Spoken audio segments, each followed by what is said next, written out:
અને ભારત દુનિયાનો સૌથી યુવા દેશ છે. આપણે ધારીએ તો શું ન કરી શકીએ. 73 વર્ષે આપણા પ્રધાનમંત્રી પણ યુવાને શરમાવે એવી શક્તિથી જો કામ કરતા હોય તો આપણે તો ખરેખર યુવાન છીએ. મહર્ષિ વાલ્મીકી ઇન્ટરનેશનલ એરપોર્ટનું ઉદ્ઘાટન પણ થયું અને હવે ભગવાન રામ પણ બિરાજમાન થશે અયોધ્યામાં ભવ્ય શિખરબદ્ધ મંદિરમાં 22મી જાન્યુઆરીએ. એક વ્યક્તિ પૂર્ણ એનર્જી, પૂર્ણ પોઝિટિવ એટીટ્યુડ અને પૂર્ણ રીતે એક પોઝિટિવ ચેન્જ માટેનો પ્રયત્ન કરે તો કઈ કક્ષા સુધીનું કરી શકે છે એ આપણા માનનીય પ્રધાનમંત્રી શ્રી પ્રત્યક્ષ દાખલો છે. તો આપણે બધા we are young. India is the youngest nation in the world. 2000ની સાલમાં જ્યારે અમેરિકાના પ્રેસિડેન્ટ બિલ ક્લિન્ટન ભારત આવેલા અને હૈદરાબાદમાં હાઈટેક સિટીમાં એક આઈટી કોન્ફરન્સમાં એ બોલ્યા. એમણે કહ્યું કે India is 540 million youth. Forget 8 hours, forget 6 hours. Even if this 540 million youth, they work sincerely for their academics, for their work, even for 4 hours a day, nobody can stop India from becoming a developed country and a superpower. Bharat દેશ વિકસિત બને, ભારત દેશ મહાસત્તા બને, એની માટેની જવાબદારી આ યુવાઓની છે. એની માટે આપણે પ્રતિજ્ઞા લેવાની છે. એની માટે પ્રથમ વાત આ છે કે એક્સિલન્સ ઇન એકેડેમિક્સ. બીજી અગત્યની વાત છે smart and ethical professionalism. Academics પૂરું કર્યા પછી તમે જ્યારે કાર્યક્ષેત્રમાં જાઓ, કોઈ પણ તમે નોકરી ધંધો કરો, એમાં smart professionalism aided by technology, ethical professionalism aided by values, એ આપણે આપણી શક્તિને તરફ દોરવાની, આપણે વિચારધારા દ્રઢ રાખવાની. તો when you go for smart and ethical professionalism, there is no force on earth that can stop you. એટલે એ અગત્યનો મુદ્દો સાથે સાથે છે. જો ક્યાંક તમે એથિકલ વેલ્યુઝમાં પ્રશ્ન આવ્યો, નીતિમત્તા અને પ્રામાણિકતામાં ક્યાંક પ્રશ્ન આવ્યો વિદ્યાર્થી અવસ્થામાં કે તમારા પ્રોફેશનલ કરિયરમાં, તો whoever you are, whatever you are, wherever you are, you will invite all sorts of problems. નાના મોટા પ્રશ્ન શરૂ થશે થશે ને થશે. વ્યક્તિગત જીવનમાં પ્રશ્ન આવશે, પારિવારિક જીવનના પ્રશ્ન આવશે, વ્યવસાયિક જીવનના પ્રશ્ન આવશે, સામાજિક જીવનમાં, જાહેર જીવનમાં પ્રશ્ન આવશે. If you miss out on ethics, you can become zero from hero within seconds. એટલે નીતિમત્તા અને પ્રામાણિકતામાં કોઈ દિવસ ભવિષ્યમાં ક્યારેય ખોટ ના આવવા દેતા. તમે જ્યાં કામ કરતા હશો ત્યાં તમને સ્લીપરી પાથ ઘણા બધા મળશે કે આ માર્ગે હું જઉં તો મને અઢળક પૈસા પણ મળી શકે એમ છે, પ્રતિષ્ઠા પણ વધી શકે એમ છે. અનએથિકલ પાથ હશે, ઘણા બધા દેખાશે. પણ mind well, your first step on that path is the start of your suicide. એ અનએથિકલ પાથ ઉપર ગેરરીતિના માર્ગે તમે પહેલું ડગલું માંડ્યું, એ તમારી આત્મહત્યાની શરૂઆત છે. કદાચ એ માર્ગે ચાલતા તમને પૈસા પણ ઢગલો મળી જશે. શરૂઆતમાં એ પૈસા બહુ જ વાલા અને મીઠા લાગે. પણ નીતિમત્તા અને પ્રામાણિકતા તમે છોડી છે એટલે આજે નહીં તો કાલે ને કાલે નહીં તો પરમ દિવસે પ્રશ્ન આવશે આવશે ને આવશે. ઈડીથી માંડીને સીબીઆઈ સુધીના હાથ લાંબા છે ને એના કરતા વોટ્સએપ ને સોશિયલ મીડિયાના હાથ વધારે લાંબા ને મજબૂત છે. એટલે એ કોઈ રોકી શકશે નહીં. પ્રમુખ સ્વામી મહારાજ આ વાત ખૂબ સારી રીતે સમજાવતા એમના શબ્દોમાં કહેતા કે નીતિમત્તા અને પ્રામાણિકતા એટલે કે નિયમ ધર્મ મૂકીને કોઈ કાર્ય ક્યારેય ન કરવું. તમારી પાસે ભવિષ્યમાં સારા અભ્યાસ પછી સારા સારા પ્રોજેક્ટ્સ આવશે, તમે લીડ કરશો, પણ ક્યાંય અનએથિકલ પ્રેક્ટિસીસની શરૂઆત થાય ત્યારે અટકી જજો. આ તમારી માટે અત્યારે યંગ એજમાં ગોલ્ડન એડવાઇસ છે કે તમે ત્યાં અટકી જજો, નહીં તો પ્રશ્ન ખૂબ આવશે. તમે વેરવિખેર, પરિવાર વેરવિખેર થઈ જશે. જો જેણે જેણે ક્રિકેટના બોલ સાથે ચેડા કરે બધાએ ક્રિકેટ છોડવું પડ્યું કે નહીં? હા કે ના? જેણે જેણે બેંક સાથે ચેડા કરે બધાએ ભારત છોડવું પડ્યું કે નહીં? 2-3 જણા લંડન ભાગી ગયા છે, 2-3 જણા કેરેબિયન આઇલેન્ડ છે, બધાને પાછા લાવવાના છે. 2024 એની માટે જ છે. અને દિલ્હીમાં Tihar with wide arms open is ready to hug them. 2018ની સાલમાં સાઉથ આફ્રિકા અને ઓસ્ટ્રેલિયા વચ્ચે ક્રિકેટ ટેસ્ટ મેચ ખેલાયેલી. Australia was touring South Africa. એક ટેસ્ટમાં ત્રીજા દિવસે ટી બ્રેક સુધીમાં ઓસ્ટ્રેલિયાના એ વખતના કેપ્ટન સ્ટીવ સ્મિથ, જે આ વખતે વર્લ્ડ કપમાં પણ એના એક બેટ્સમેન હતા, એ સ્ટીવ સ્મિથને અંદાજ આવી ગયો કે આપણે આ ટેસ્ટ હારી જશે. ટી બ્રેક વખતે એમને ઓપનિંગ બેટ્સમેન ડેવિડ વોર્નર સાથે, જે વાઇસ કેપ્ટન હતા, તેની સાથે મસલત કરી. જે ડેવિડ વોર્નર ઓસ્ટ્રેલિયામાં ઓપનિંગ બેટ્સમેન વર્લ્ડ કપમાં પણ હતા. કે આ ટેસ્ટ આપણે હારી જઈએ એવું લાગે છે. ત્રીજા દિવસનો ટી બ્રેક હતો. અંદાજ આવી ગયો. એટલે ડેવિડ વોર્નરે કીધું કે મને પણ અંદાજ આવી ગયો છે કે આપણે હારી જશું. કરવું શું? જીતવું તો છે જ, હારવા તો ના જ જોઈએ. અનએથિકલ પ્રેક્ટિસ મગજમાં ઘૂસી કે કંઈક ખેલ કરીએ, આપણે હારવું નથી, રમત છે, હારી જવાય. 10 મેચ સળંગ જીત્યા પછી પણ ફાઇનલ હારી શકાય. It's okay, it's okay. અઘરું છે. આપણે અહીંયા બેઠા છીએ, પણ જે વ્યક્તિઓ છે ખેલાડી, એની માટે સ્વીકારવું બહુ જ અઘરું છે. આપણે માની શકીએ ને આપણે હમદર્દીથી એમની સાથે છીએ, પણ એમ કે થઈ શકે, આ જીવન છે. એટલે કંઈક ખેલ કરીએ. શું? તો કે ટી બ્રેક પછી નવો બોલ લઈએ અને આપણે એક પ્લેયરને સિલેક્ટ કરીએ અને ખિસ્સામાં એક સેન્ડ પેપર આપીએ. એની પાસે જ્યારે બોલ આવે ત્યારે એને બોલના સીમની એક બાજુ સેન્ડ પેપર ઘસીને એક બાજુની શાઇન ઘટાડવી, એટલે કે રફ કરી દેવો. બીજી બાજુ શાઇન હોય. એટલે કેમેરુન બેનક્રોફ્ટને સિલેક્ટ કરવામાં આવ્યો કે તું ખિસ્સામાં એક સેન્ડ પેપર રાખ અને તને મિડ ઓન પર ફિલ્ડિંગ આપીએ. એટલે ઘણા બધા બોલ શરૂઆતની 5 ઓવરમાં પેસ બોલર્સ એવા નાખે કે સામાન્ય ડિફેન્ડ કરે તોય મિડ ઓન તરફ રોલ થતો થતો બોલ જાય, તારા હાથમાં આવે ત્યારે ગોળ ફરી અને ખિસ્સામાં સેન્ડ પેપર છે એક બાજુ ઘસવાનો. એટલે બોલની શાઇન સીમની એક બાજુથી ઉતારી દેવાની. હવે નવો બોલ હોય, સીમની એક બાજુ શાઇન હોય ને એક બાજુ રફ થાય, એટલે રિવર્સ સ્વિંગ થવા શરૂ થઈ જાય. અને આ બધા ઓસ્ટ્રેલિયાના બોલર્સ 90-95 માઇલ્સ પર આવરની ડિલિવરીઝ નાખતા હોય, એમાં રિવર્સ સ્વિંગ શરૂ થાય એટલે બેટ્સમેનને બહુ જ તકલીફ પડે. 2 ફૂટ કટ થાય બોલ અને 95 માઇલ્સ પર આવરની ડિલિવરીઝ પડતી હોય, ડેડલી થઈ જાય. એટલે આ ભાઈએ આ કામ શરૂ કર્યું. 2-5 વખત કર્યું હશે. એક વખત આમ કાઢીને ઘસતા હતા, સીસીટીવી કેમેરામાં પકડાઈ ગયું કે આ કંઈક ઘસે છે. એટલે સ્ટુડિયોમાં રિપ્લે થયું 2 વાર. ઓફિશિયલ્સને બોલાવવામાં આવ્યા કે he is rubbing some object against the ball. See એટલે રિપ્લે 2-3 વખત સાઉથ આફ્રિકાના ક્રિકેટ બોર્ડે ઓફિશિયલ્સે જોયો કે 100% કંઈક ઘસે છે. એટલે એને બહાર બોલાવવામાં આવ્યો ચાલુ મેચે ઊભી રાખીને અને પૂછવામાં આવ્યું કે તમે શું કરતા હતા? તો જેમ આપણે ખોટું કરતા પકડાઈ ગયા, પહેલો શું હોય, નાનો બાળક, હું કંઈ નહોતો કરતો, આમ ખભા ઊંચા કરે, મને ખબર નથી, હું કંઈ નહોતો કરતો. જે આપણે બધાને નાનપણથી ટેવ છે. એટલે કે ના, મને કંઈ ખબર નથી. જેને પોતાને રિપ્લે બતાવવા આવે કે આ તારો રિપ્લે છે, ટીવી જો, સ્ક્રીન. આ શું ઘસતો હતો? તો કે ઘસતો નતો, આંગળી ઉપર વાગેલું ને એટલે આંગળી રબ કરતો. No, there was some object, see this. ખિસ્સું ખોલ. એટલે પછી વિડીયો ચાલુ હતો, કેમેરા ચાલુ હતો, ખિસ્સામાંથી એને સેન્ડ પેપર કાઢ્યું અને કન્ફેસ કર્યું કે મેં આ સેન્ડ પેપર ઘસ્યું છે. પણ મેં એટલે કર્યું મારા કેપ્ટને કહેલું એટલે. બોલાવો સ્ટીવ સ્મિથને બહાર. સ્ટીવ સ્મિથને બહાર બોલાવ્યો. એની ઇન્ટ્રોગેશન ચાલુ કરી, એને કન્ફેસ કર્યું. સ્ટીવ સ્મિથ કે મને આ વિચાર આવેલો પણ એકચ્યુઅલી એક્ઝિક્યુશન ડેવિડ વોર્નરે કર્યું છે. એને બહાર બોલાવો. પકડાય ને ત્યારે આખી સ્ટ્રિંગ પકડાય, સમજી રાખજો. એ આખી સ્ટ્રિંગ પકડાઈ જાય. ત્રણેયનું ઇન્ટ્રોગેશન કર્યું, ત્રણેય કન્ફેસ કર્યું. એટલે સાઉથ આફ્રિકન ક્રિકેટ બોર્ડે ઓસ્ટ્રેલિયન ક્રિકેટ બોર્ડને ફોન કર્યો કે તાત્કાલિક ઓફિશિયલ્સ અહીંયા આવો, તમારા ખેલાડીઓએ મોટું કૌભાંડ કર્યું છે. ઓસ્ટ્રેલિયાના પ્રાઇમ મિનિસ્ટરને જાણ થઈ એસીબી દ્વારા, એટલે ઓસ્ટ્રેલિયન ક્રિકેટ બોર્ડ દ્વારા. એટલે પ્રાઇમ મિનિસ્ટરે કીધું કે ઇન્વેસ્ટિગેશનમાં કોઈ મણા રાખતા નહીં, જે દોષિત હોય એને સજા થવી જ જોઈએ, કારણ કે આ દેશની આબરૂનો સવાલ છે. એટલે ત્યાં તાત્કાલિક ચાર્ટર ફ્લાઇટથી એસીબીના ઓફિશિયલ્સ આવે, એ લોકો સાથે ઇન્ક્વાયરી કરી, વાતચીત કરી, સાથે બેઠા, બધું કબૂલ્યું. તાત્કાલિક ચાલુ ટેસ્ટે ત્રણેય જણાને આદેશ થયો બોર્ડનો કે લીવ સાઉથ આફ્રિકા. 1 વર્ષનો બેન સ્ટીવ સ્મિથને આવ્યો, 1 વર્ષનો બેન ડેવિડ વોર્નરને આવ્યો.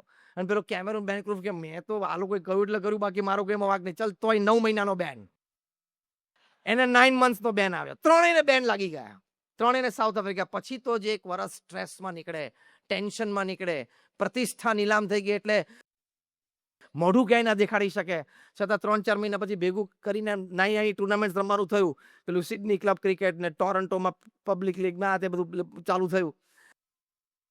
6 મહિના પછી પબ્લિક એપેરન્સમાં સ્ટીવ સ્મિથ આવ્યા અને એમને પૂછવામાં આવ્યું, હવે સાંભળજો બરોબર, this is the message for you for the year 2024.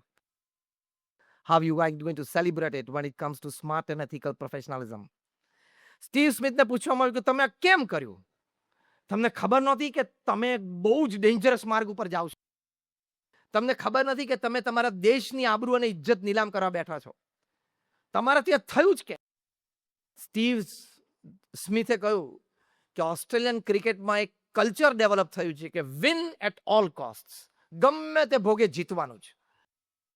અને અમને સ્પષ્ટ કહેવામાં આવ્યું છે કે you are not paid to play, you are paid to win. તમને રમવા માટેનો પગાર અમે નથી આપતા બોર્ડ, તમને જીતવા માટેનો પગાર આપીએ છીએ. કલ્ચર જે ડેવલપ થયું છે ને એટલે છૂટકો નથી. આવું કલ્ચર આપણે ક્યાંય ડેવલપ ન થવા દેવું. ડેવલપ થયેલું હોય તેમાંથી નીકળી જજો. જ્યાં પણ ભવિષ્યમાં તમે કંપનીમાં કામ કરો તો, તમારી પોતાની કંપની તમે એસ્ટાબ્લિશ કરો તો આ કલ્ચર ડેવલપ ન થવા દે. ગમે તે ભોગે આપણું ટેન્ડર પાસ થવું જોઈએ. એ જે ગમે તે ભોગે છે ને એ તમને ક્યાં સુધી લઈ જશે ને ખબર નહીં પડે. એટલે smart and ethical professionalism is very much necessary. આ તો આપણે એથિક્સની વાત કરી. અને પોઝિટિવ દ્રષ્ટિએ તમે વાત કરો તો જે વ્યક્તિઓ એથિકલી જીવનમાં કામ કર્યું છે, પ્રમુખ સ્વામી મહારાજે આ બીએપીએસ સંસ્થા વિશ્વવ્યાપી બનાવી. એ 1971માં જ્યારે ગુરુપદે આવ્યા ત્યારે બીએપીએસ સંસ્થા બહુ નાની સામાન્ય હતી. ત્યાંથી આજે યુનાઇટેડ નેશન્સમાં એક પરમેનન્ટ સીટ સુધીના દરજ્જા સુધી પ્રમુખ સ્વામી મહારાજને મૂકી દીધી. Pramukh Swami Maharaj was a one man show, one man organization. એક વ્યક્તિ સંસ્થા હતા. એમના જીવનકાળ દરમિયાન એમના ગુરુપદે 45 વર્ષમાં એમણે 1300 થી પણ વધારે સંસ્થાઓ સમાજ સેવામાં મૂકી દીધી.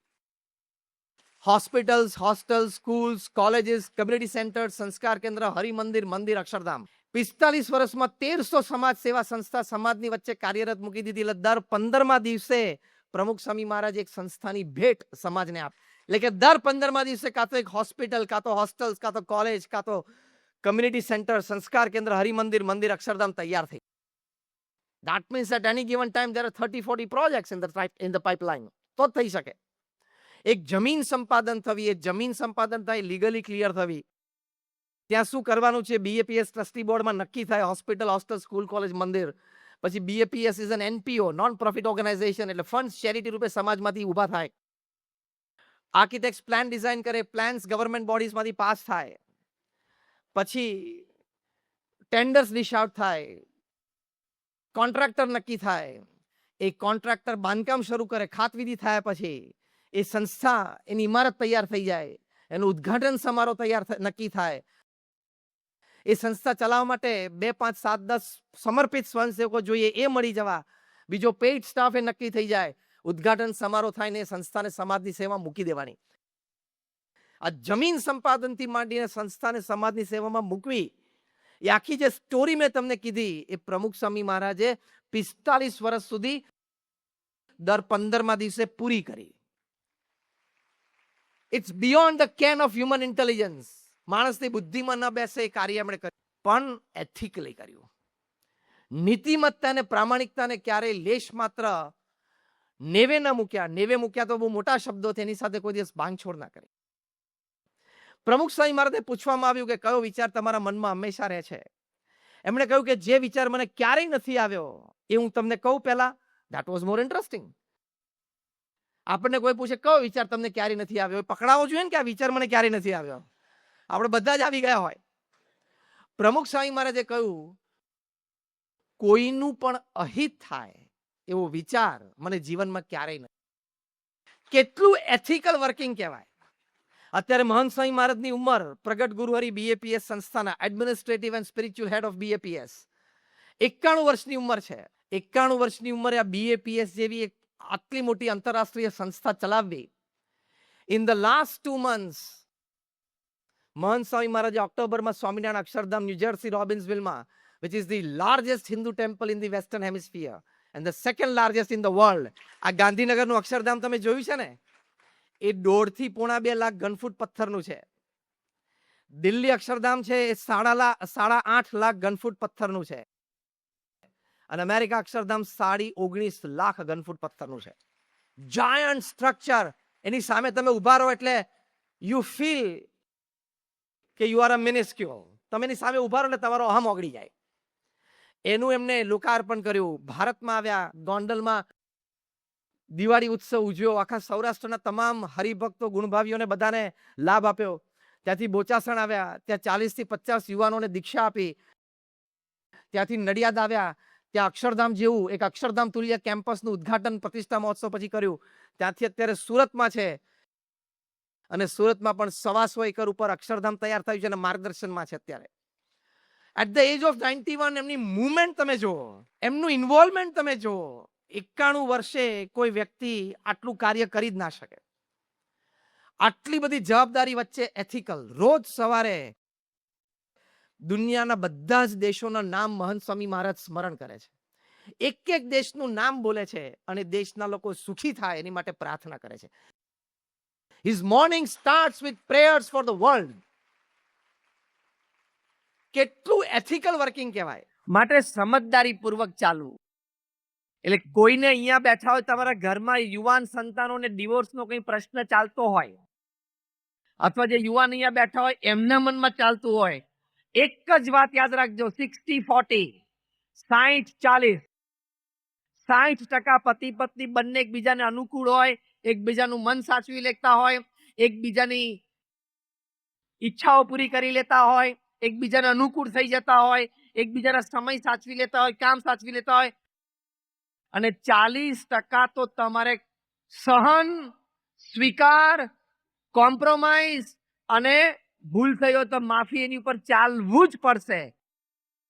Rays your hands if you say yes two this statement. એટલે આ તમારા સંતાનોને સંસ્કાર આપજો, તો આ પરિવારના વિખવાદમાંથી તમે બચી જશો. બીજી એક વાત પારિવારિક મૂલ્યો માટે એ છે કે યુવાનોમાં વ્યસનો પણ વધતા જાય છે. એ પણ તમારા સમાજના વડીલોએ મને કહ્યું હતું કે તમે આ વાતને પણ 5-10 મિનિટ એડ્રેસ કરજો. અને સભા પ્રસંગ અને વિષયને અનુરૂપ છે.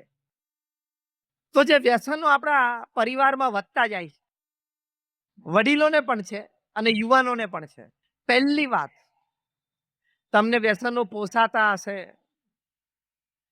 તમે 10 માણસની વચ્ચે વ્યસન કરો એટલે તમે તમારી જાતને કંઈ સ્ટેટસમાં કે અપર સોસાયટીમાં માનતા હશો.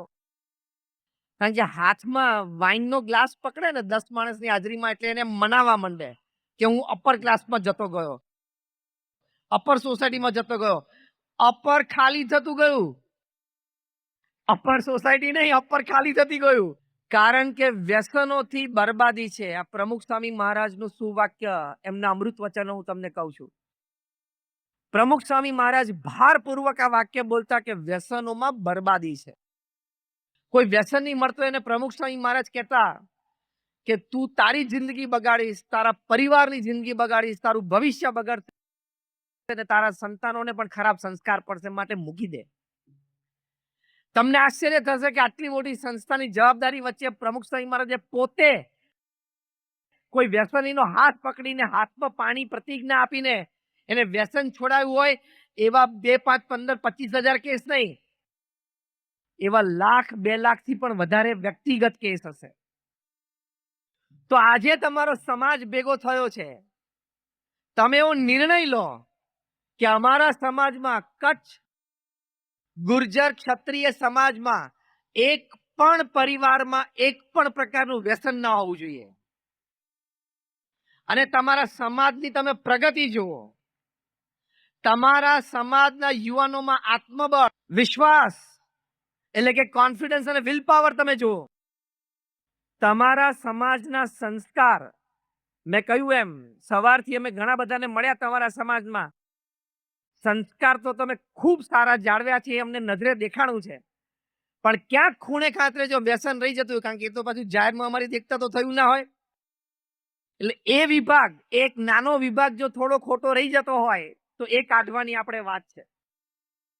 તમાકુથી ભારતમાં રોજ, સાંભળજો, ટબાકો રિલેટેડ કેન્સર એટલે તંબાકુથી થતા કેન્સરથી ભારતમાં દર વર્ષે રોજ એટલે કે રોજ 2,000 વ્યક્તિઓ મૃત્યુ પામે છે. દર કલાકે 82. આપણે આ પ્રવચનની શરૂઆત કરી લગભગ 40 મિનિટ ઉપર થઈ, એટલે લગભગ 50 થી 55 વ્યક્તિઓ ભારતમાં તમાકુના કેન્સરથી મૃત્યુ પામ્યા. એક વખત સભામાં વાત કરતો હતો, સભા પછી એક બહુ ડાયો માણસ, બુદ્ધિશાળી, he came up to me on the stage, મને સ્ટેજ ઉપર આવ્યો અને મેં કે સ્વામી તમે આ તમાકુથી કેન્સર થાય જેની વાત કરી, પણ મારી પાસે એક દલીલ છે. મેં કહ્યું બોલ. એ કે તો તમાકુ નથી ખાતા એને કેન્સર થાય છે ને. મેં કહ્યું યુ આર રાઈટ, તારી વાત સાચી છે, તમાકુ ન ખાતા હોય એને કેન્સર થાય છે. પછી મેં એને દ્રષ્ટાંતથી સમજાવ્યો. મેં હું ઘરમાં ફેમિલી મેમ્બર 4 રહેતો અને બધાને કોઈ લગ્ન પ્રસંગ અથવા બહારગામ ફરવા જવાનું થયું 3-4 દિવસ, તો ઘરને તાળું મારીને બધા બહાર નીકળે છે. હા કે ના? ઘરમાં બધા પરિવારજનોને એક સાથે બહાર નીકળવાનું થયું એટલે ઘરને આપણે તાળું મારીને બહાર નીકળીએ છીએ. તોય ઘર તૂટે છે, તોય ઘરમાં ચોરીઓ થાય જેવા પ્રસંગ બને છે ને, તાળા તૂટીને. એનો મતલબ એમ નહીં વિચારવાનો કે નસીબમાં ચોરી લખી હશે તો ઘરને તાળું મારીએ તોય ચોરી થવાની છે, તો ભલે ને ખુલ્લું રહ્યું તો વહેલું થાય, તો ચોરી વહેલી થાય. એમ તમે એમ કહો તમાકુ નથી ખાતા તોય કેન્સર થાય છે, ખાવ ને તો વહેલી થાય. કેન્સર વહેલું આવીને વળગે ને. એટલે એવી બોગસ આર્ગ્યુમેન્ટ નહીં કરવાની, થર્ડ ક્લાસ આર્ગ્યુમેન્ટ. એ ખોટું છે એટલે છે જ. તમે મધ્ય ગુજરાતમાં, તમે કચ્છ ક્ષેત્રના બધા સજ્જનો છો, તમે મધ્ય ગુજરાતમાં આવો ને તો ત્યાં તમાકુના ખેતર છે, ખબર છે? ખેડામાં ને આણંદમાં તમાકુ એકમાત્ર પૃથ્વી પરનો કેશ ક્રોપ છે કે જેના ખેતરને વાડ હોતી નથી. તમે જોજો, રોડ ઉપર પછી બાજુમાં ફૂટપાથ હોય, ફૂટપાથ પરથી સીધું જ ખેતર શરૂ થઈ જાય, વાડ જ નહીં. ખેતરને તમે વાડ ના રાખો એટલે શું થાય? ઢોર ખાઈ જાય ને. તમાકુના ખેતરને વાડ હોય નહીં. કેમ? કેમ બોલો, કારણ બોલો. ના હું સુધારો કરું એમાં. બોલ્યા કે ભાઈ ઢોર ખાતા નથી એમ નહીં, પિન પોઈન્ટ કરવાનું, પર્ટિક્યુલર સ્પેસિમેન. ગધેડું પણ ખાતું નથી. અત્યારે તો આપણને પશુઓની ભાષા ખબર પડતી નથી. ભવિષ્યમાં સાયન્સ એ પણ શોધશે કે જેમ મનુષ્યની ભાષા જેટલી સમૃદ્ધ છે ને એટલી પશુ પંખીની છે જ. એ વખતે જ્યારે એનાલિસિસ થશે ને ત્યારે ખબર પડશે કે એક ગધેડો તમાકુના ખેતરમાં બિચારો ભૂખ્યો થયો, લીલું જોયું દૂરથી એટલે મોઢું નાખવા ગયો, પણ બીજા ગધેડાને ખબર હતી કે તમાકુ છે ને ત્યાં આ માથું ના નંખાય, ખવાય નહીં. એટલે એક ગધેડો બીજા ગધેડાને કહેશે, જેમ આપણે માણસ હોય ને કોક ગેરરીતે વર્તો હોય, તમ સહજ ભાવે અથવા મિત્ર ભાવે કે આમ ગધેડા જેવો છે, એમ ઘણી વખત ગાળી દઈ દઈએ ને, ગધેડા જેવો છે. એમ તમાકુના ખેતરમાં કોઈ ગધેડો માથું નાખતો હશે ને ત્યારે બીજો ગધેડો કહેશે માણસ જેવો છું. એક ગધેડો બીજા ગધેડાને ગાળ કેવી રીતે દેશે? માણસ જેવો છું કે. આપણા જેવો ખાનદાન થાય, આપણા પરિવારમાં બધું હોય નહીં. એ પેલો હલકટ માણસ છે ને એને હોય, આપણે ના હોય. તાલીઓ પાડી છે ને એ તો કોઈ દિવસ તમાકુને અડતા જ નહીં, હા, દારૂને અડતા જ નહીં. આ બીએપીએસ સંસ્થાનો મુખ્ય મેસેજમાંનો એક મેસેજ છે. પ્રમુખ સ્વામી મહારાજ અને મહંત સ્વામી મહારાજના એક હૃદયગત અભિપ્રાય સાંસારિક જીવન માટે છે, એમાંનો એક આ હૃદયગત અભિપ્રાય છે. અને જો તમે તમારી આસપાસમાં જોયું હશે, 50 વર્ષથી કોઈ વ્યસન કરતું હોય, રોજની 25 સિગરેટ પીતો હોય, 25 તમાકુના પાન ખાતો હોય, એને કાંઈ નહીં થયું હોય અને એમને તમારી સામે ઊભો હશે, એનો વાત લેતા નહીં, હા. કારણ કે સામે એવા પણ લોકો છે કે 2-5 સિગરેટ પીતા હોય, 2-5 તમાકુની પડીકી ખાતા હોય અને પછી 5 વર્ષમાં એને કેન્સર લાગી જાય. અને લાગી જશે ને કેન્સર ત્યારે રોતા નહીં આવડે. દિવાલ સાથે તમે માથા પછાડશો કે મારે મારા પત્ની, મારા નાના સંતાનો, મારા વડીલ મા બાપને મારે છોડીને જવાનું થયું. એ દિવસે તમારી આંખમાં આંસુ નહીં સુકાય, યાદ રાખજો. એટલે before cancer tells you something, obey what saint is telling you something. Cancer તમને કંઈક કહે પહેલા સંત કંઈક કહે છે, સાંભળજો અને સ્વીકારવાની તૈયારી રાખજો, અમલ કરવાની તૈયારી રાખજો.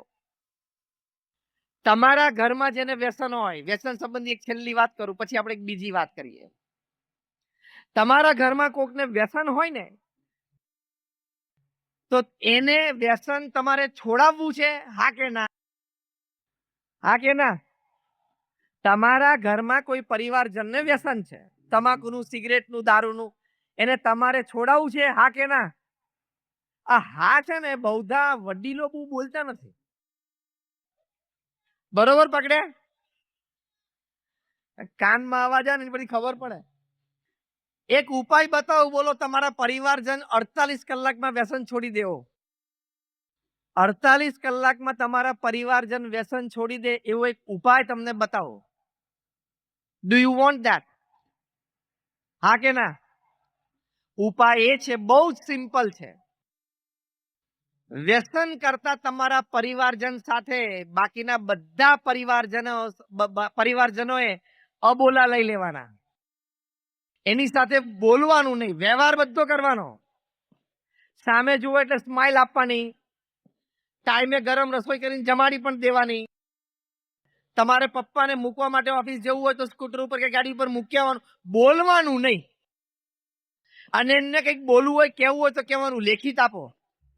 અને તમારે લેખિત જવાબ આપવાનો, ભલે ટાઈમ જાય. આપણે એમનું જીવન બચાવવું છે, હા કે ના? સકારાત્મક વાત કરું છું, હા, પોઝિટિવ. એને અહેસાસ થવા દો, શું my family members love me like there own self. તમારા પરિવારમાં એક વ્યસની વ્યક્તિ છે ને અહેસાસ થવા દો કે તમે એ વ્યસની વ્યક્તિને પણ તમારા જેટલો જ પ્રેમ કરો છો એટલે તમે અબોલા લીધા છે. એટલે એ તમે પ્રેક્ટિકલ એપ્લાય કરો. અને ક્યારથી એપ્લાય કરવાનું? ક્યારથી એપ્લાય કરવાનું? 5:45 થઈ છે, અત્યારથી જ. તો વ્યસન છે બરબાદી છે. હા, એટલે ઘરે ગયા પછી બરાબર છે. હવે પ્રેમ પ્રકાશ સ્વામી છે, એ કહે છે કે ઘરે ગયા પછી તમને એમનો પરિચય બહુધા ઘણાને હશે પણ ઘણાને નહીં હોય. પ્રમુખ સ્વામી મહારાજના ગુરુ યોગીજી મહારાજ પાસે એમણે દીક્ષા લીધેલી. પ્રમુખ સ્વામી મહારાજની આજ્ઞાથી મુંબઈ મંદિરમાં રહીને વિદર્ભ, નાગપુર બાજુ ખૂબ વિચરણ કર્યું, વર્ષો સુધી કર્યું, આજે પણ કરે છે. અને નાગપુર શહેરમાં એક મિની અક્ષરધામ તુલ્ય જે કેમ્પસ છે, એ આખું કેમ્પસ 0 થી આજ સુધી એમણે તૈયાર કર્યું છે, એવો પુરુષાર્થ એમણે કર્યો છે. એટલે એમનું સૂચન છે કે ઘરે જઈને આ થિયરી એપ્લાય કરી દેજો. આ સુઝાવ છે. તો જો અમે સંતો છે તમારું સારું ઈચ્છીએ છીએ, તમારા પ્રત્યે અમને કોઈ સ્વાર્થની ભાવના નથી. અને ભૂલથી પણ રખે પણ કોઈ એવું વિચારતા કે તમે વ્યસન છોડશો, તમે પૈસા બચાવશો એટલે અમે ઘરે આવી જશું, પેલા બચાવેલા પૈસા અમારી પ્રેરણાથી છે, તમને આપી દો, અમારે પૈસાની જરૂર નથી, અમે નિસ્વાર્થ ભાવે આપીએ છીએ. બીએપીએસ સંસ્થાના કોઈ પણ સંત પાસે બેંક એકાઉન્ટ નથી. બીએ